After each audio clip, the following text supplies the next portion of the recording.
I was away when I got the call about Peter.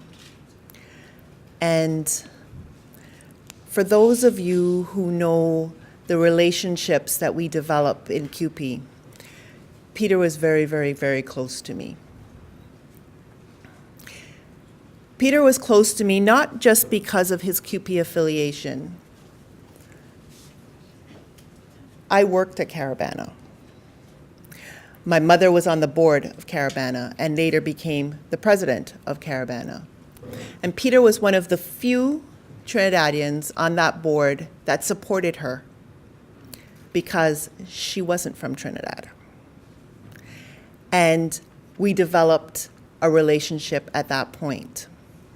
Shortly after that, Peter came back into my life. I was a member of CUPE 79, working at what is now Cummer Lodge, and I was a part-time worker. And we participated in organizing the part-time temps and casual workers.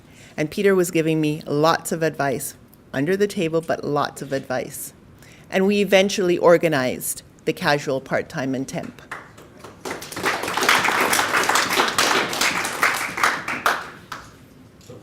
The second coming for me at CUPE was the 1995 convention, where we did have a resolution to create a seat, actually 2 seats, one for what I call now racialized people, and one for Aboriginal people.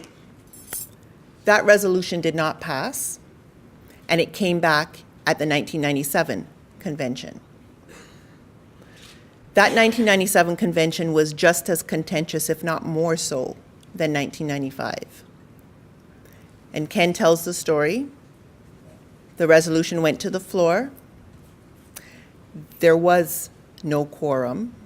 That means that there weren't enough people in the room, at least from my position where I was standing, and from a number of other people's position. There was no quorum. We challenged the chair, who struck down the challenge, and we didn't get that seat. Vote was lost. We immediately had a caucus. And in that caucus, there were people who were in our caucus that were on the resolutions committee and kept saying to us, the resolution was now deferred, so it had to come back in a different form. And that form was voice and no vote. And the caucus was prepared to take voice and no vote. And me, being the rebel that I am, stood up in caucus and said, can't do that. And turned to Livy, Peter, Carmen, I think Don, you were in there too, Mervis, and said, we've been fighting far too long to accept a foot in the door. And that's what I saw that as, a foot in the door.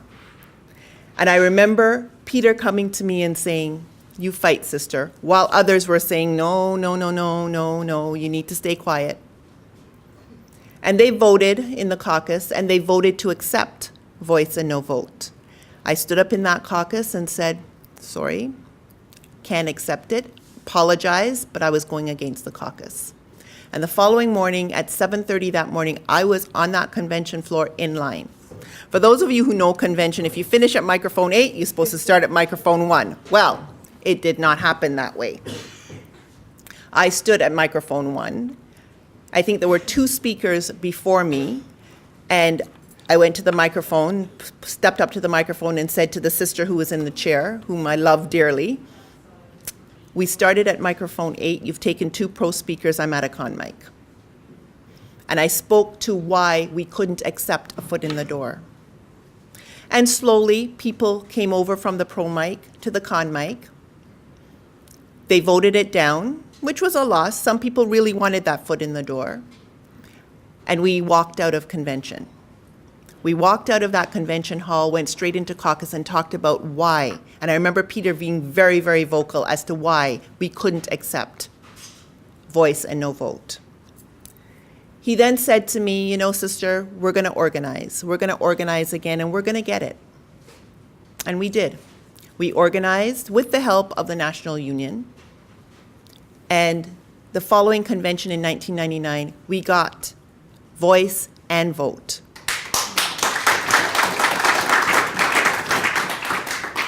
Peter was supportive. I was privileged to work with him on a number of committees with CUPE. I remember people saying to me in 1998, "Sister, you have to run, you have to run." And I said, "No, I'm not ready. There's still a lot for me to learn." And Peter helped me to learn the history, not just of CUPE, but of my own people here. Today I stand before you as the Executive Vice President at the Canadian Labour Congress, in part to that support that Peter always, always gave me. If I needed something, I knew that I could go to Labour Council on a Thursday, first Thursday of the month, and find Peter, unless he was in Trinidad, right?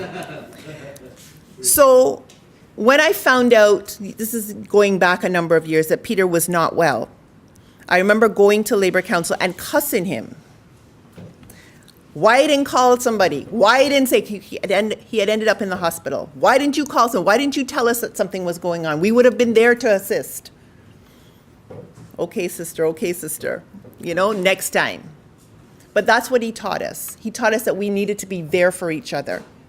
We needed to understand our history, not just so that we could teach it to the younger generation, but also because we could learn from our history and not make the same mistakes. Before I went to the Congress, I also took a course. Interestingly enough, the only place you could learn about your heritage was at university, and I think UFT and York University were the only ones that were teaching those courses. Peter came into my classroom. Sheldon Taylor was my professor. Peter came into the classroom and actually taught that section better than Sheldon did. So he was always there. He was always there to lend a helping hand, to be supportive, and to make sure that we all knew not just where we came from, but where we were going to. His loss is huge. It's huge for us because Peter held that history. And I remember saying to him, I had the same conversations with my dad. You need to write that history down because once you're gone, nobody's going to know it. It's gone with you, right? So it's incumbent for those of us that are in this room that know that history to carry on that history, to continue telling that story or those stories. I miss him. Andrea thanked the family. Let me also extend thanks, not just on behalf of myself, on behalf of the entire labor movement, for sharing with us. And we will continue to hold his memory in our heart. Brother, rest in peace. Rest in peace.